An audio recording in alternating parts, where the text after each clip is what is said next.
கஷ்டப்பட்டு உழைக்கிறீர்கள், ஆனால் வந்த பணம் வந்த வேகத்தில் கரைகிறதா? ஆரோக்கியம், நிம்மதி, செல்வம் என எல்லாவற்றிலும் ஒரு குறை இருப்பதைப் போல உணர்கிறீர்களா? இது உங்கள் தவறாக இருக்காது. உங்கள் வாழ்வாதாரத்தையும் உங்கள் பறக்கத்தையும் ஏதோ ஒன்று தடுத்துக் கொண்டிருக்கிறது. அந்த தடையை உடைக்கும் ஒரு சக்தி வாய்ந்த வார்த்தை இஸ்லாத்தில் உள்ளது. அதை நீங்கள் சொல்லச் சொல்ல உங்கள் வாழ்வாதாரம் பெருகிக் கொண்டே போவதை நீங்களே கண்கூடாகக் காண்பீர்கள். அந்த அற்புத வார்த்தை என்ன? வாருங்கள், இந்த வீடியோவில் விரிவாகப் பார்க்கலாம். இன்று நாம் எல்லோருமே எதிர்கொள்ளும் ஒரு பொதுவான, ஆனால் மிக ஆழமான பிரச்சனையைப் பற்றித்தான் பேசப் போகிறோம். அதுதான் பரக்கத் இல்லாத நிலை. நம்மில் பலர் கடினமாக உழைக்கிறோம், வியாபாரத்தில் முழு கவனத்தையும் செலுத்துகிறோம், குடும்பத்திற்காக அல்லும் பகலும் பாடுபடுகிறோம். ஆனால் மாதக் கடைசியில் கணக்கு பார்த்தால் கையில் ஒன்றும் மிச்சமிருப்பதில்லை. பணம் வருகிறது, ஆனால் அது எங்கே போகிறது என்று தெரியாமலேயே செலவாகிவிடுகிறது. இது பணத்திற்கு மட்டுமல்ல, நமது ஆரோக்கியத்தையே பாருங்கள். திடீரென வரும் நோய்களும் மருத்துவச் செலவுகளும் நமது சேமிப்பை கரைத்து விடுகின்றன. நம் வீட்டில் நிம்மதி இருக்கிறதா என்று கேட்டால் அங்கும் பல பிரச்சனைகள். சின்ன சின்ன விஷயங்களுக்காக பெரிய சண்டைகள், மனஸ்தாபங்கள், உறவுகளில் விரிசல்கள் என நிம்மதி முற்றிலுமாக சிதைந்து விடுகிறது. முதலில் ரிஸ்க் என்ற வார்த்தையை நாம் சரியாக புரிந்து கொள்ள வேண்டும். ரிஸ்க் என்றால் வெறுமனே பணம், காசு அல்லது சம்பளம் மட்டுமல்ல. இஸ்லாத்தின் பார்வையில் ரிஸ்க் என்பது அல்லாஹ் நமக்கு வழங்கும் எல்லாவிதமான வாழ்வாதாரங்களையும் குறிக்கும். அது நமக்கு கிடைக்கும் உணவு, நாம் சுவாசிக்கும் காற்று, நமக்கு கிடைத்திருக்கும் ஆரோக்கியம், நம்மிடம் உள்ள அறிவு, நம்மைச் சுற்றியுள்ள நல்ல நண்பர்கள், நமக்காக பிரார்த்தனை செய்யும் பெற்றோர், நமது குழந்தைகள் என எல்லாமே ரிஸ்க் தான். அப்படியானால் பிறகு எதற்கு முயற்சி செய்ய வேண்டும், எதற்கு துஆ கேட்க வேண்டும் என்ற கேள்வி உங்களுக்குள் எழலாம். இங்குதான் பரக்கத் என்ற விஷயம் முக்கியத்துவம் பெறுகிறது. பரக்கத் என்றால் அபிவிருத்தி, ஆசீர்வாதம், செழிப்பு. அல்லாஹ் நமக்கு 100 ரூபாயை ரிஸ்காக வழங்கியிருக்கலாம். அதில் பரக்கத் இல்லை என்றால் அந்த 100 ரூபாய் வந்த வேகத்தில் கரைந்துவிடும். ஆனால் அதே 100 ரூபாயில் அல்லாஹ் பரக்கத்தை வைத்தால் அது நமது தேவைகளை பூர்த்தி செய்து பிறருக்கு உதவும் அளவுக்கும் விரிவடையும். நமது முயற்சியும் நமது துஆவும் அல்லாஹ் நிர்ணயித்த ரிஸ்கின் அளவை மாற்றுவதற்காக அல்ல, மாறாக அல்லாஹ் நமக்கு வழங்கும் ரிஸ்கில் பரக்கத்தை கேட்பதற்காகவே. அந்த பரக்கத்தை நம் வாழ்வில் கொண்டு வரக்கூடிய ஒரு சக்தி வாய்ந்த திறவுகோலை பற்றித்தான் நாம் இப்போது பார்க்கப் போகிறோம். அந்த சக்தி வாய்ந்த அற்புதத் தீர்வு என்ன தெரியுமா? அதுதான் இஸ்திஃபார். ஆம், அல்லாஹ்விடம் பாவ மன்னிப்பு தேடுவது. பாவ மன்னிப்புக்கும் செல்வம் பெருகுவதற்கும் என்ன சம்பந்தம் என்று நீங்கள் யோசிக்கலாம். ஆனால் குர்ஆனும் ஹதீஸும் இந்த தொடர்பை மிகத் தெளிவாக நமக்கு விளக்குகின்றன. நூஹ் அலைஹிஸ்ஸலாம் அவர்கள் தன் சமூகத்திடம் என்ன சொன்னார்கள் என்பதை குர்ஆன் அழகாகச் சித்திரிக்கிறது. நான் கூறினேன், உங்கள் இறைவனிடம் மன்னிப்புக் கோருங்கள், நிச்சயமாக அவன் மிகவும் மன்னிப்பவனாக இருக்கிறான். அப்படி நீங்கள் செய்தால் அவன் உங்கள் மீது வானத்திலிருந்து தாராளமாக மழையை அனுப்புவான்.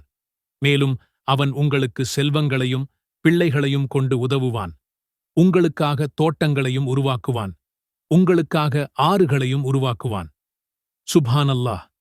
இந்த வசனங்களை ஒருமுறை ஆழமாக சிந்தித்துப் பாருங்கள். நூஹ் அலைஹிஸ்ஸலாம் அவர்கள் இஸ்திஃபார் செய்யச் சொல்கிறார்கள். அதன் பலனாக அல்லாஹ் என்னென்ன வாக்குறுதிகளைத் தருகிறான்? அந்தக் காலத்தில் மழை என்பது செழிப்பின் அடையாளம். இன்றும் அது அல்லாஹ்வின் அருளை குறிக்கிறது. நேரடியாகவே செல்வம் பெருகும் என்று அல்லாஹ் வாக்குறுதி அளிக்கிறான்.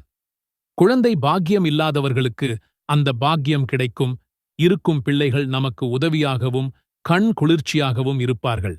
இவ்வுலகில் பசுமையான வாழ்வும் மறுமையிலும் சுவனத்தின் பாக்கியங்களும் கிடைக்கும். ஆக பாவ மன்னிப்பு என்பது வெறும் ஆன்மாவை சுத்திகரிப்பது மட்டுமல்ல, அது நமது இவ்வுலகத் தேவைகளான செல்வம், ஆரோக்கியம், குழந்தை பாக்கியம், நிம்மதி என அனைத்தையும் திறந்து வைக்கும் ஒரு திறவுகோல். நபி ஸல்லல்லாஹு அலைஹி வஸல்லம் அவர்கள் கூறினார்கள், யார் இஸ்திஃபாரை, பாவ மன்னிப்பை வழக்கமாக்கிக் கொள்கிறாரோ அவருக்கு அல்லாஹ் ஒவ்வொரு நெருக்கடியிலிருந்தும் ஒரு வழியை ஏற்படுத்துவான். ஒவ்வொரு கவலையிலிருந்தும் ஒரு விடுதலையை அளிப்பான். மேலும் அவர் நினைக்காத புறத்திலிருந்து அவருக்கு வாழ்வாதாரத்தை வழங்குவான். அபூ தாவூத். இப்போது இந்த இஸ்திஃபாரை எப்படிச் செய்வது? இதற்கென ஒரு குறிப்பிட்ட நேரம் அல்லது இடம் உண்டா என்று நீங்கள் கேட்கலாம். இஸ்திஃபாரின் அழகே அதன் எளிமையில்தான் இருக்கிறது. நீங்கள் வெறுமனே அஸ்தஃப்ருல்லாஹ், நான் அல்லாஹ்விடம் மன்னிப்பு கோருகிறேன் என்று சொல்லலாம். இதை ஒரு பழக்கமாக்கிக் கொள்ளுங்கள்.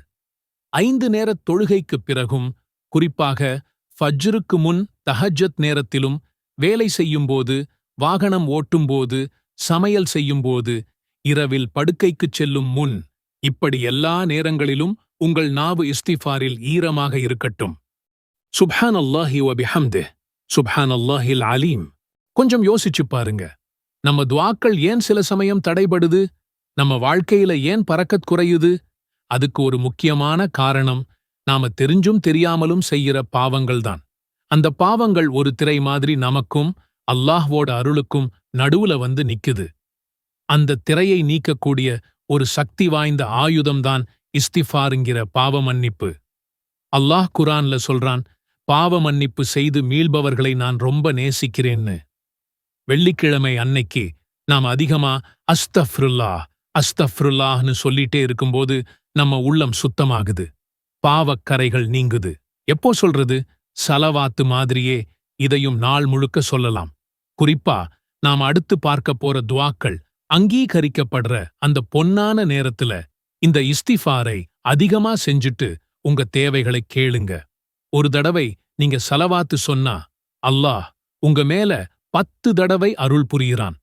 உங்க பாவங்கள் மன்னிக்கப்படுது, உங்க தகுதிகள் உயருது. மறுமையில நபி ஸல்லல்லாஹு அலைஹி வஸல்லம் அவங்களோட நெருக்கம் யாருக்கு கிடைக்கும் தெரியுமா? யார் இந்த உலகத்துல அவங்க மேல அதிகமா சலவாத்து சொன்னாங்களோ அவங்களுக்குத்தான். அதனால உங்க தேவைகள் நிறைவேறணும்னா, உங்க துஆ அங்கீகரிக்கப்படணும்னா, அதுக்கு முன்னாடியும் பின்னாடியும் சலவாத்தை சேர்த்துக்கோங்க. சலவாத்துடன் கேட்கப்படும் துஆ நிராகரிக்கப்படுவதில்லை. உங்கள் பிரார்த்தனைகள் வானத்திற்கும் பூமிக்கும் இடையில் நிறுத்தப்பட்டால் என்ன செய்வீர்கள்? அல்லாஹ்வை நேரடியாகச் சென்றடைய ஒரு ரகசிய திறவுகோல் இருக்கிறது. அதுதான் சலவாத். பார்க்கப்போனால் மிகச் சிறிய வார்த்தை, ஆனால் பிரபஞ்சத்தையே அசைக்கும் சக்தி அதற்குள் அடங்கியுள்ளது. இது எப்படி சாத்தியம்? வாருங்கள் விரிவாகப் பார்ப்போம். சலவாத் என்பது நபி ஸல்லல்லாஹு அலைஹி வஸல்லம் அவர்கள் மீது அல்லாஹ் பொழியும் கருணை மற்றும் நாம் அவர் மீது காட்டும் அன்பின் வெளிப்பாடு. அல்லாஹும்ம ஸல்லி அலா முஹம்மத் என்ற இந்த சிறிய வாக்கியத்திற்குள் நம் வாழ்வின் போக்கையே மாற்றியமைக்கும் மாபெரும் சக்தி மறைந்துள்ளது. திருக்குர்ஆன் மிகத் தெளிவாகக் கூறுகிறது, நிச்சயமாக அல்லாஹ்வும் அவனுடைய மலக்குகளும் நபியின் மீது சலவாத் சொல்கிறார்கள். நம்பிக்கையாளர்களே, நீங்களும் அவர் மீது சலவாத் சொல்லி சலாம் கூறுங்கள்.